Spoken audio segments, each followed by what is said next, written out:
Avez-vous déjà remarqué que nous nous réveillons souvent le cœur battant, plein d'inquiétude, avant même de sortir du lit? C'est comme si la journée était déjà lourde, exigeant plus de force que nous n'en avons. Mais il existe un secret pour transformer ce début. Plongez-vous dans le psaume 23 et souvenez-vous que le Seigneur est mon berger, je ne manquerai de rien. Lorsque nous plaçons notre vie devant Dieu dès le matin, tout change.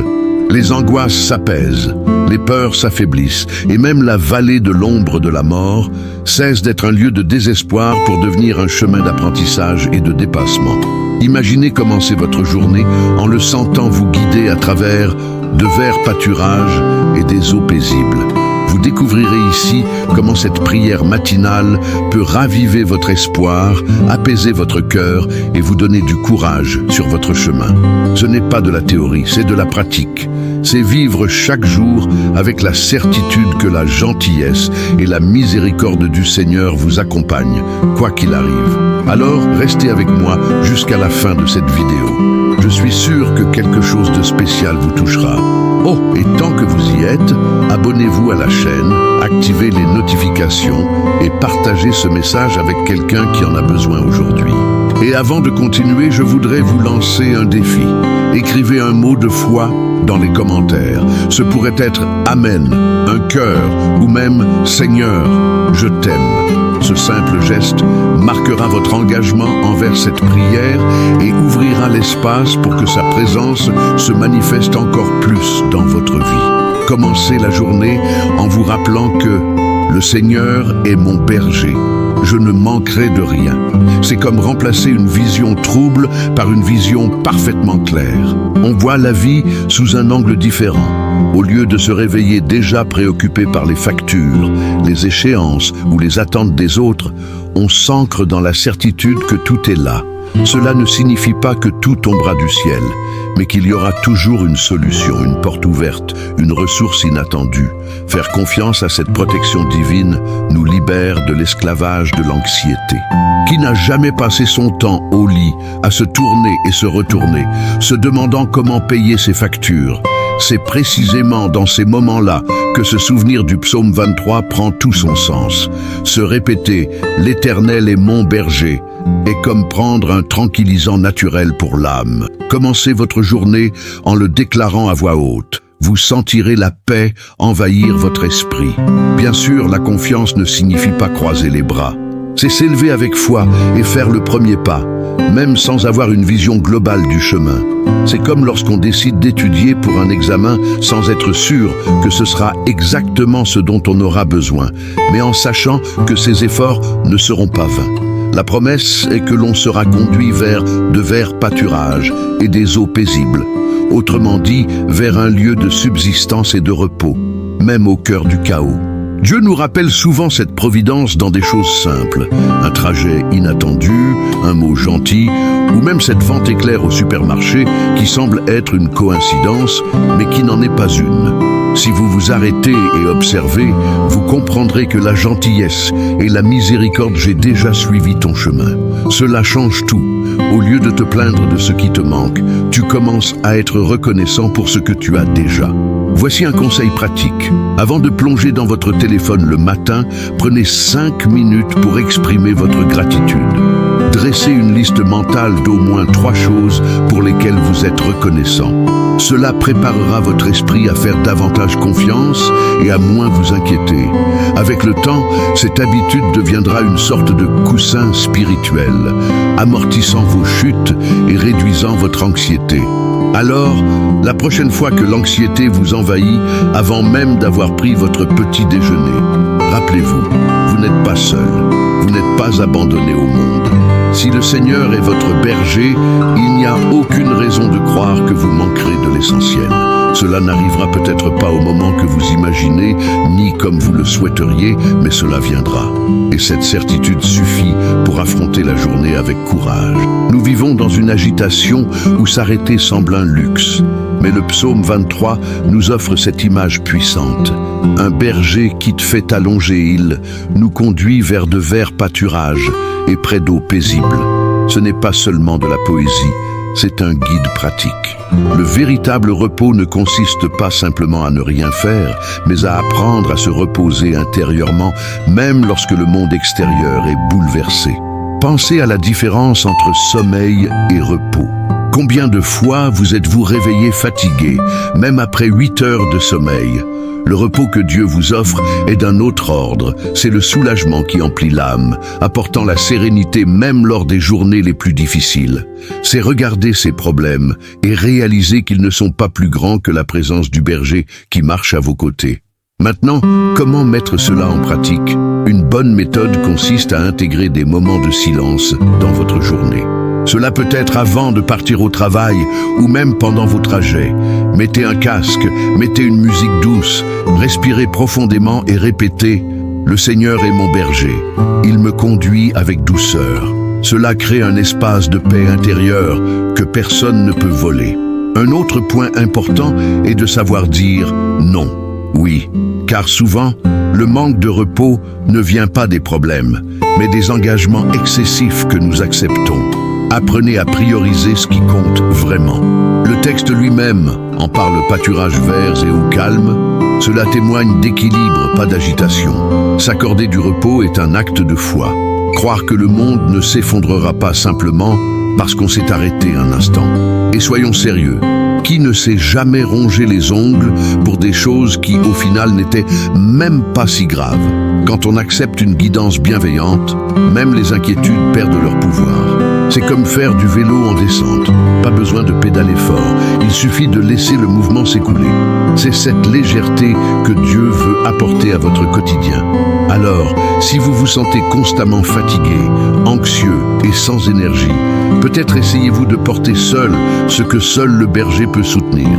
S'abandonner à cette guidance apporte une sécurité intérieure et une paix qui transcende la logique. Et entre nous, n'est-ce pas ce que tout le monde recherche ces jours-ci? Nous traversons tous des moments sombres, ces moments où l'on a l'impression que le sol se dérobe sous nos pieds. C'est ce que le psaume appelle vallée de l'ombre de la mort. Cela ne signifie pas nécessairement la mort physique, mais des situations où l'espoir semble disparaître. En ces temps difficiles, rappelez-vous que le Seigneur et mon berger change le décor. Même dans l'obscurité, il y a de la compagnie et une direction. La verge et le bâton sont des symboles puissants. Le bâton symbolise la protection et la correction, tel un père qui repousse le danger et enseigne les limites. Le bâton, quant à lui, représente la guidance et le réconfort, cette douce caresse qui maintient les brebis sur le chemin. Cela nous montre que, même corrigés, nous ne sommes pas punis, mais protégés. Cette conscience transforme la douleur en apprentissage. Combien de fois vous êtes-vous senti perdu, ne sachant où aller? Dans ces moments-là, la peur tente de prendre le dessus. Mais c'est précisément alors que la présence de Dieu se révèle le plus clairement. C'est comme traverser un tunnel obscur et apercevoir soudain un rayon de lumière. La vallée est peut-être longue, mais elle n'est pas infinie. À chaque pas, le berger est à vos côtés, vous guidant patiemment. Un exercice pratique pour affronter ces vallées est une prière brève et constante. Quand la peur s'installe, répétez « Même si je traverse la vallée de l'ombre de la mort, je ne crains aucun mal ». Dire cela à voix haute, c'est comme s'accrocher fermement au bâton invisible de Dieu. Cette pratique renforce le courage et permet au cœur de respirer à nouveau paisiblement, même lorsque l'esprit est encore confus. Et voyez-vous, il n'y a pas de honte à admettre nos peurs. Nous avons tous des peurs, certaines plus grandes, d'autres moins. Le secret est de ne pas les laisser nous paralyser. La vallée peut être une crise financière, un diagnostic inattendu ou même une rupture amoureuse. L'important, c'est que dans chacune de ces situations, la présence du berger nous assure que nous ne marchons pas seuls. Alors, quand la vallée semble sans fin, rappelez-vous, ce n'est qu'une partie du voyage, pas la destination finale. La gentillesse et la miséricorde de ceux qui vous ont accompagné auparavant continueront d'être présents, même s'ils sont désormais cachés dans l'ombre. Marchez avec confiance, et cette attention est la clé pour traverser toute incertitude avec fermeté et espoir. Il y a quelque chose de puissant dans cette image du psaume 23, une table dressée devant les ennemis. C'est comme si Dieu disait « Je prends soin de toi, même devant ceux qui ne croient pas en toi ». Il ne s'agit pas d'humilier les autres, mais de les honorer. Même lorsqu'ils tentent de te démolir, il le montre. Le Seigneur est mon bergeret. Personne ne peut effacer ce qu'il décide de déverser sur ta vie. La tête ointe est un autre détail incroyable. Dans l'Antiquité, l'onction représentait la séparation et un but. Être oint signifiait être investi d'une mission et d'une attention particulière. Aujourd'hui, cette onction se traduit par la force, la clarté d'esprit et même des opportunités inattendues. C'est comme si Dieu avait apposé un sceau disant « Celui-ci est à moi, personne n'y touche » et la coupe qui déborde. Ah, c'est un symbole d'abondance. Notez qu'il ne s'agit pas simplement d'une coupe pleine, mais d'une coupe qui déborde. Cela montre que l'attention du berger ne se mesure pas en petites doses, mais en excès de bonté. Cette abondance peut se manifester par une paix intérieure, des relations restaurées ou même par des portes professionnelles qui s'ouvrent de manière surprenante. Un exemple concret. Vous est-il déjà arrivé de vous préparer à quelque chose de simple et d'obtenir soudain bien plus que prévu ? Il peut s'agir d'une rencontre qui se transforme en une formidable opportunité ou d'une rencontre fortuite qui ouvre de nouvelles portes. C'est comme une coupe qui déborde. Et le meilleur dans tout ça, cela ne dépend pas seulement de vos efforts, mais aussi de l'attention de ceux qui vous guident. Pâturage vert et au calme. Bien sûr, cette victoire n'élimine pas les difficultés. Les ennemis existent toujours. Il peut s'agir de personnes, de pensées, voire de situations. La différence, c'est que, même en leur présence, la table est dressée. C'est comme s'asseoir tranquillement à table, alors que le chaos fait rage dehors. Cette sérénité est la marque de quelqu'un qui se sait protégé par la gentillesse et la miséricorde. Alors, la prochaine fois que vous vous sentirez sous pression ou sous-estimé, souvenez-vous de la table, de l'onction et de la coupe. Ces images ne sont pas que de jolies métaphores. Ce sont des invitations à vivre dans la confiance, l'honneur et l'abondance. L'essentiel est d'accepter que la victoire est déjà préparée avant même que la bataille ne commence. Le psaume 23 se termine par une promesse qui est comme une étreinte pour l'âme. La bonté et la miséricorde me suivront tous les jours de ma vie. Remarquez le détail. Il ne s'agit pas de certains jours, ni de quand je le mérite. Il s'agit de chaque jour. Cette constance montre que la sollicitude du berger ne repose pas sur notre humeur ou nos performances, mais sur son caractère. Cela nous donne de la sécurité, même en cas d'échec. Et pensez-y, qui n'a pas connu des jours où tout semblait aller comme si de rien n'était ? Même dans ces moments-là, la bonté et la miséricorde nous entourent, même si nous ne nous en rendons pas compte. C'est comme l'air que nous respirons, invisible, mais essentiel. On ne le voit peut-être pas dans le feu de l'action, mais avec le recul, on réalise qu'il était toujours là, nous soutenant et nous guidant. Le texte va plus loin et parle de demeurer éternellement dans la maison du Seigneur. Il ne s'agit pas seulement de l'avenir, mais aussi de vivre ici-bas, conscient de la présence de Dieu. Il s'agit de sentir que, où que vous soyez, au travail, dans la circulation ou sur le canapé du salon, vous pouvez porter cette présence en vous. Cela apporte une espérance qui renouvelle et fortifie. Un exercice pratique pour expérimenter cette constance consiste à créer de petits rituels quotidiens.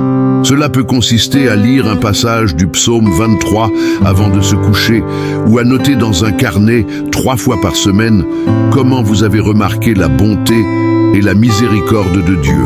Ces habitudes aident à entraîner votre regard, à reconnaître sa présence, même dans les plus petits détails.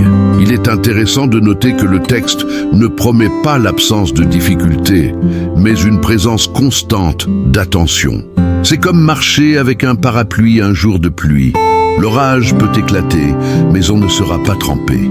Cette confiance change notre façon d'aborder la vie, car nous savons qu'un destin nous est réservé, un foyer éternel nous attend.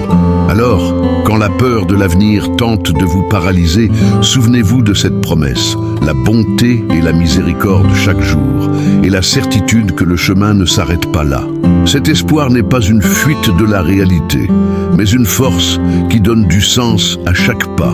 Après tout, ceux qui marchent avec le berger savent déjà qu'au bout du chemin, une maison les attend, portes ouvertes. Arriver ici, c'était plus que méditer sur le psaume 23. C'était ouvrir l'espace pour laisser chaque mot vous toucher profondément. Maintenant, la question est, qu'allez-vous faire de tout cela ? Allez-vous simplement écouter et vaquer à vos occupations habituelles, ou allez-vous commencer à appliquer ces principes à votre quotidien, en choisissant de faire davantage confiance et de moins craindre? Arrêtez-vous et réfléchissez. À quoi ressemblerait votre vie si vous vous souveniez réellement chaque jour que le Seigneur est mon berger? Si, devant le vallée de l'ombre de la mort, vous avez réagi avec courage, plutôt qu'avec désespoir? Comment votre environnement changerait-il si vous portiez la paix en tant que personne vivant dans ce pâturage vert et au calme? Et plus encore, quelles seraient les transformations si vous décidiez de vivre comme quelqu'un qui croit que la gentillesse et la miséricorde sont-ils toujours avec vous? Auriez-vous plus de facilité dans vos relations, plus de confiance dans vos décisions, moins de peur du lendemain? Voici l'invitation qui demeure. Ne laissez pas le psaume 23 rester une simple lecture inspirante, mais plutôt un mode de vie, un choix conscient de vous souvenir, de proclamer et de vivre cette promesse chaque jour. Et bien sûr, si ce message vous a touché, n'oubliez pas de vous abonner à la chaîne, d'activer les notifications et de partager cette vidéo avec quelqu'un qui a besoin de force et d'espoir. Ensemble, partageons cette puissante vérité.